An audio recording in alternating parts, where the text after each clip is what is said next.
ખેડામાં કાઠિયાવાડી અંદાજમાં રૂપાલાના કોંગ્રેસ ઉપર પ્રહાર। કેન્દ્રીય મંત્રી પરસોત્તમ રૂપાલાના કોંગ્રેસ સહિત વિપક્ષ ઉપર શાબ્દિક પ્રહાર કરતા કહ્યું કે વિપક્ષને ખોટું બોલવાની બહુ ટેવ છે। કોંગ્રેસના પ્રિન્સ વિદેશમાં જઈને દેશ વિરોધી બોલે છે। વલ ઘોડા વલ વંકડા હલ બાંધવા હથિયાર જાજી ફોજોમાં ઝીંકવા પછી મરવું એક જ વાર। આવી ફોજ હોય અને પછી આપણે કોઈકની ઉપર હુમલો કરવો હોય તો એનું થોડુંક ભાથું તમને દેવું જોઈએ।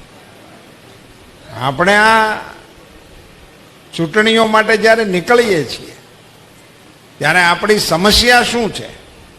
આપણી સાચી સમસ્યા એ છે કે આપણને નમાલો વિપક્ષ મળ્યો છે, એને કારણે આપણને ગૂંચવાણા બહુ ઊભા કરે। હાચુકલું લડવાનું આવે તો આપણે મેદાનમાં એની સામે લડીએ।